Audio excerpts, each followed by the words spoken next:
James clear की atomic habit building के ऊपर लिखी गई बुक में से सबसे ज़्यादा पावरफुल और प्रैक्टिकल बुक है। विश्वास नहीं हो रहा ना, तो चलिए आप खुद ही देख लीजिए। ब्रिटिश साइकिलिंग टीम स्काई की हालत बहुत ही खराब थी, क्योंकि 1908 से 2003 तक ओलंपिक गेम्स में ब्रिटिश साइकिलिंग टीम सिर्फ एक ही गोल्ड मेडल जीत पाई थी।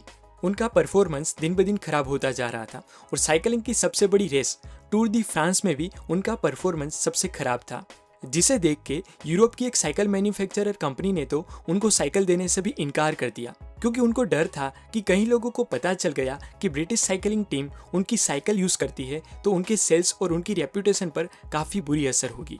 ऐसे कई सारे प्रॉब्लम्स के सॉल्यूशन के लिए ब्रिटेन साइकिलिंग ऑर्गेनाइजेशन ने डेव ब्रेल्सफोर्ड को नए कोच के तौर पर हायर किया। डेव ब्रेल्सफोर्ड पिछले सभी कोच से काफी अलग थे, क्योंकि वो स्ट्रेटेजी से काम करते थे, जो थी the aggregation of marginal gains. मतलब कि अगर हमारे काम के छोटे से छोटे हिस्से को 1% बेटर तरीके से किया जाए तो एट द एंड सभी हिस्सों को जोड़ने पर रिजल्ट एक्सीलेंट मिलेगा। डेव ब्रेल्सफोर्ड ने इसी प्रिंसिपल को अपने वर्क में अप्लाई किया। उन्होंने साइकिल की सीट रीडिजाइन करी जो ज्यादा कंफर्टेबल हो, राइडर्स के लिए अलग अलग फैब्रिक्स ट्राई किए जो लाइट वेट हो, टायर की अच्छी ग्रिप के लिए उस पर अल्कोहल घिसा। वहां पर भी वो रुके नहीं, उन्होंने हर वो एक चीज को 1% इंप्रूव करने की कोशिश करी जो साइकिलिंग से रिलेटेड थी, जिसके बारे में हम सोच भी नहीं सकते। उन्होंने स्पेशल पिलोज और मैट्रेसेस बनवाए जिससे राइडर क्वालिटी स्लीप ले सके। उन्होंने डॉक्टर से हैंड वॉशिंग की प्रॉपर टेक्निक सीखी जिससे उनके राइडर्स बीमार ना पड़े। अपने राइडर्स के लिए अलग अलग मसाज जेल को जाना जो सबसे फास्ट मसल रिकवरी दे पाए। मतलब कि डेव ब्रेल्सफोर्ड ने राइडर्स की आंखों के आई ड्रॉप से लेकर साइकिल की चेन में लगने वाले ऑयल तक सभी चीज़ों को रीडिज़ाइन करके 1% इंप्रूव करने की कोशिश करी। इसका रिजल्ट उन्हें 2008 में बीजिंग में हुई ओलंपिक गेम्स में देखने को मिला कि 60% गोल्ड मेडल्स उनकी टीम के पास थे और नेक्स्ट लंदन ओलंपिक में उनकी टीम ने 9 ओलंपिक रिकॉर्ड्स और 7 वर्ल्ड रिकॉर्ड्स बनाए। डेव ब्रेल्सफोर्ड की strategy the aggregation of marginal gains यानी कि 1% इंप्रूवमेंट ने 2007 से लेकर 2017 तक के 10 साल में ही एक ऑर्डिनरी साइकिलिंग टीम को 178 world championship, 66 Olympic and para Olympic gold medals और 5 टूर दी फ्रांस में जीत हासिल करने के काबिल बना दी। वैसे 1% इंप्रूवमेंट को तो हम नोटिस भी नहीं कर सकते, पर लॉन्ग रन में वो कंपाउंड इफेक्ट की तरह बहुत ही इफेक्टिव रिजल्ट दे सकता है। ऑथर कहते हैं कि आप कुछ भी पाने के लिए गोल्स की बजाय सिस्टम बनाओ, क्योंकि गोल्स डायरेक्टली रिजल्ट से रिलेटेड है, जबकि सिस्टम प्रोसेस से रिलेटेड है जो आपको गोल तक पहुंचा सकती है।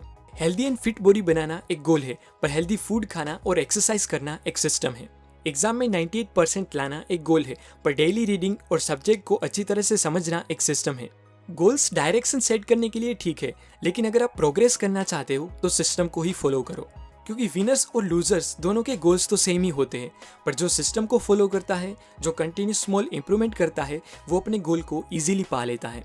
इसीलिए ही तो गोल सेट करके कंटिन्यूस इंप्रूवमेंट करने वाले को विनर और सिर्फ गोल सेट करके कुछ भी ना करने वाले को लूजर कहते हैं। जैसे कोई भी मटेरियल छोटे छोटे एटम्स से बना होता है, ठीक उसी तरह रिमार्केबल रिजल्ट्स भी एटॉमिक हैबिट से बने होते हैं। इसलिए अगर आप रिमार्केबल रिजल्ट्स अचीव करना चाहते हो तो गोल्स को भूल जाओ और सिस्टम को फॉलो करो। जनरली हैबिट्स दो तरह से बदली जा सकती है, outcome based and identity based. ज्यादातर लोग अपनी हैबिट को आउटकम के जरिए बदलना चाहते हैं, पर इसकी बजाय हमें आइडेंटिटी बेस्ड हैबिट को फॉलो करनी चाहिए। एग्जाम्पल देके बताऊँ तो 2 आदमी है जो सिगरेट छोड़ना चाहते हैं, पर जो आदमी आम लोगों की तरह आउटकम बेस्ड हैबिट से स्मोकिंग छोड़ने की ट्राई कर रहा है, अगर उसको आप सिगरेट की ऑफर करो तो वो कहेगा कि नो थैंक्स, मैं स्मोकिंग छोड़ने की ट्राई कर रहा हूँ। पर जो इंसान आइडेंटिटी बेस्ड हैबिट बिल्ड कर रहा है वो कहेगा कि नो थैंक्स, मैं स्मोकर नहीं हूँ। ये स्टेटमेंट बहुत ही छोटा है, पर इसकी इफेक्ट बहुत ही बड़ी है। लोग इंप्रूवमेंट तो करना चाहते हैं, पर अपनी आइडेंटिटी बदलना नहीं चाहते। इसीलिए ही तो वो ज्यादा कुछ चेंज नहीं कर पाते, क्योंकि हमारी सभी एक्शंस हमारे सेट ऑफ बिलीफ से ही जनरेट होती है। जो काम आप बार बार करते हो वो ही आपकी आइडेंटिटी बन जाती है।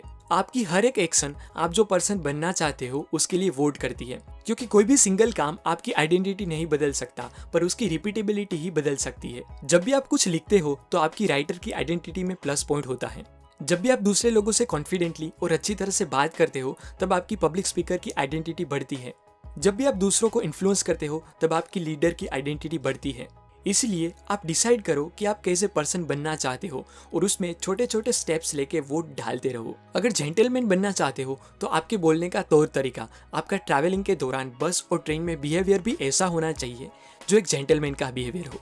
क्योंकि हम आइडेंटिटी बेस्ड यानी कि अपनी बिलीफ सिस्टम के साथ अपनी हैबिट को बदल रहे हैं। हमारी आदतें टोटल 4 स्टेप से जनरेट होती है। Q, craving, response and reward. Q वो चीज़ है जो आपको रिवॉर्ड याद दिलाती है। क्रेविंग हमें रिवॉर्ड पाने के लिए मजबूर करती है और हमारा रिस्पॉन्स हमें रिवॉर्ड दिलाता है। और हम रिवॉर्ड इसीलिए चाहते हैं क्योंकि या तो हमें उससे सेटिस्फेक्शन मिलेगा या तो कुछ नया सीखने को मिलेगा। हैबिट एक बिहेवियर है जो ज्यादा रिपीट होने पर ऑटोमेटिक बन जाता है और हैबिट बनाने का हमारा मकसद प्रॉब्लम्स को बहुत ही कम एनर्जी और एफर्ट से सोल्व करना होता है। कोई भी हैबिट को हम 4 पार्ट्स में बांट सकते हैं, Q, craving, response and reward. और इस चारों पार्ट में से कोई एक चीज भी इनसफिशिएंट होगी तो वो बिहेवियर हमारी आदत नहीं बनेगा। क्यू को हटा दो तो हैबिट स्टार्ट ही नहीं होगी। क्रेविंग को कम कर दो तो आपको वो काम करने का मन ही नहीं करेगा। रिस्पॉन्स को डिफिकल्ट बना दो तो आप उसे कर ही नहीं पाओगे। और अगर रिवॉर्ड आपकी डिजायर को सेटिस्फाई नहीं कर पाया तो आप उसे दोबारा नहीं करोगे। इस Q, craving, response and reward की पूरी प्रोसेस को एग्जांपल देके बताऊं तो आप बैठे हैं, आपका फोन बजा, वो क्यू है। आप मैसेज को रीड करना चाहते हो कि उसमें क्या लिखा है, वो क्रेविंग है। आप अपने फोन को उठा के मैसेज को रीड करते हो, वो रिस्पॉन्स है। और मैसेज रीड करके आपको जो फीलिंग हुई वो रिवॉर्ड है। और रिवॉर्ड जितना ज्यादा सेटिस्फाइंग होगा उतनी ही बार आप वो प्रोसेस को रिपीट करना चाहोगे। अगर आप अच्छी आदतें बनाना चाहते हो तो आपको क्यू को विजिबल, क्रेविंग को अट्रैक्टिव, रिस्पॉन्स को इजी और रिवॉर्ड को सेटिस्फाइंग बनाना पड़ेगा। फॉर एग्जाम्पल, आप बुक्स रीडिंग की हैबिट बिल्ड करना चाहते हो तो आपको अपने क्यू को यानी कि बुक्स को विजिबल बनाना पड़ेगा। मतलब कि आप उसे कहीं ऐसी जगह पर रख दो जहां आप उसे इमीडिएटली देख सको, जैसे सोफा पर, अपने बेड के ऊपर, कहीं टेबल पर एटसेट्रा, जिससे आप तुरंत नोटिस कर सको कि हाँ, मुझे बुक रीड करनी है। नेक्स्ट स्टेप है क्रेविंग को अट्रैक्टिव बनाना। उसके लिए आप बुक्स में बुक मार्क लगाओ जिससे आपने जितना रीड किया था वो आपको आसानी से मिल जाए और 10-15 मिनट के शॉर्ट टाइम में भी आप उसे आसानी से रीड कर सको। बुक्स को आप अपने हैंड रीजन में भी रख सकते हो, यानी कि आप जहाँ पर बैठे हो वहाँ पर से अपने हाथों को फैलाने पर बुक आपके हाथों में आ जानी चाहिए, जिससे रिस्पॉन्स इजी बन जाए। बुक्स को कभी भी ऐसी जगह पर मत रखो कि आपको उसे लेने के लिए थोड़ा बहुत भी एफर्ट लगाना पड़े, बस आप उसे क्विकली ले सको ऐसी जगह पर रख दो। लास्ट स्टेप है रिवॉर्ड को सेटिस्फाइंग बनाना। किस टाइम पर कौन सी बुक रीड करनी वो भी बहुत इंपॉर्टेंट है, इसलिए सही बुक्स को चूज करके आप अपने सेटिस्फैक्टरी लेवल को बढ़ा सकते हो। और अगर आप बुरी आदतों को छोड़ना चाहते हो तो यही प्रोसेस को रिवर्स कर दो, यानी कि क्यू को इनविजिबल, क्रेविंग को अनअट्रैक्टिव, रिस्पॉन्स को डिफिकल्ट और रिवॉर्ड को अनसेटिस्फाइंग बना दो। फॉर एग्जाम्पल, आप मोबाइल एडिक्शन को छोड़ना चाहते हो तो सबसे पहला स्टेप है क्यू को इनविजिबल बनाना, यानी कि आप अपने मोबाइल को कहीं ऐसी जगह पर रख दो जहां आप उसे आसानी से ना देख सको। नेक्स्ट, क्रेविंग को अनअट्रैक्टिव बनाने के लिए आप ऐसा सोच सकते हो कि बार बार अपने मोबाइल को अनलॉक करके उसमें स्क्रॉलिंग करने से और हर रोज एक ही एप्स को खोल के देखने से आज तक आपको कुछ नहीं मिला, और इसी तरह धीरे धीरे आप अपनी मोबाइल की क्रेविंग को कम कर सकते हो। रिस्पॉन्स को डिफिकल्ट बनाने का तरीका जो मैंने अपनाया था वो शायद सबसे इफेक्टिव था। मैंने फेस और फिंगरप्रिंट लॉक को हटा के 12 डिजिट का एक पासवर्ड बनाया जिसमें capital letters, small letters, numbers और स्पेशल कैरेक्टर का कॉम्बिनेशन था। और ऐसे डिफिकल्ट पासवर्ड को टाइप करने में ही मुझे 10 से 15 सेकंड लग जाते थे, जिससे बार बार फोन अनलॉक करके एप्स को खोल के देखने की मेरी आदत कुछ ही दिनों में छूट गई। क्योंकि सिर्फ छोटे से इमोशनल रिलीफ के लिए आपके ब्रेन को कॉम्प्लेक्स पासवर्ड याद रख के टाइप करना पसंद नहीं है, इसीलिए वो कभी भी यूं ही आपको फोन अनलॉक करने के लिए नहीं बोलेगा। और लास्ट, रिवॉर्ड को अनसेटिस्फाइंग बनाने के लिए आप अपने फोन में से टाइम वेस्टिंग एप्स को डिलीट कर दो, और अगर आप कुछ ज्यादा ही अपने फोन से एडिक्टेड हो तो उसको ग्रे स्केल में यूज करो, जो आपने सोचे हुए रिवॉर्ड को अनसेटिस्फाइंग बना देगा। तो ये तो हुई सिंपल सी बात है कि अच्छी आदतों को बनाने के लिए हम क्यू, क्रेविंग, रिस्पॉन्स और रिवॉर्ड को विजिबल, अट्रैक्टिव, इजी और सेटिस्फाइंग बना दे, और बुरी आदतों को छोड़ने के लिए हम इसी प्रोसेस को उल्टा कर दे, यानी कि क्यू, क्रेविंग, रिस्पॉन्स और रिवॉर्ड को इनविजिबल, अनअट्रैक्टिव, डिफिकल्ट और अनसेटिस्फाइंग बना दे। चलिए अब कुछ इंटरेस्टिंग प्रिंसिपल्स को जानते हैं जो हमारी आदतों से रिलेटेड है। हमारी ज्यादातर आदतें the close, the many and the powerful इस 3 ग्रुप से ही बनती है, यानी कि हम वो आदतों को जल्दी से फॉलो करने लगते हैं जो आदतें हमारे नजदीकी लोग फॉलो करते हैं, जो आदतें कई सारे लोग फॉलो करते हैं और जो आदतें पावरफुल लोग फॉलो करते हैं। कई लोगों को लगता है कि उनमें मोटिवेशन की कमी है, उनमें मोटिवेशन नहीं है, इसीलिए ही वो काम स्टार्ट नहीं कर पा रहे। पर हकीकत तो ये है कि उनमें मोटिवेशन की नहीं पर क्लैरिटी की कमी है, यानी कि उनको पता ही नहीं है कि क्या, कब और किस तरीके से स्टार्ट करना है। हम इंडियंस ने मोटिवेशन को कुछ ज्यादा ही सीरियसली ले लिया है, जबकि मोटिवेशन से ज्यादा एनवायरनमेंट मैटर करता है। बोस्टन की एक हॉस्टल के कैफेटेरिया में स्टूडेंट बहुत ही ज्यादा कोल्ड ड्रिंक्स पी रहे थे। इस बात की खबर फूड मैनेजमेंट डिपार्टमेंट को मिली। उन्होंने स्टूडेंट्स को कुछ भी बोले बिना उनको कोल्ड ड्रिंक्स की जगह पानी पीने के लिए इन्फ्लुएंस किया। उन्होंने कैफेटेरिया में वाटर बॉटल्स और कोल्ड ड्रिंक्स की अरेंजमेंट ही कुछ इस तरीके से कर दी जिससे स्टूडेंट कोल्ड ड्रिंक्स की बजाय वाटर बॉटल्स लेने लगे। लोग प्रोडक्ट के बेनिफिट्स की बजाय वो कहाँ पर रखी गई है उसके हिसाब से उसे चूज करते हैं। जैसे आपके किचन में जो आइटम पैक करके अंदर रखी हुई होगी उसे आप जल्दी से नहीं उठाओगे, पर जो आइटम्स फ्रिज में या किचन के प्लेटफॉर्म पर कहीं रखी होगी उसे आप यूं ही जल्दी जल्दी खाते जाओगे। क्योंकि एनवायरनमेंट के पास ऐसे इनविजिबल हैंड्स है जो हमारे ह्यूमन बिहेवियर को बहुत ही आसानी से बदल सकते हैं।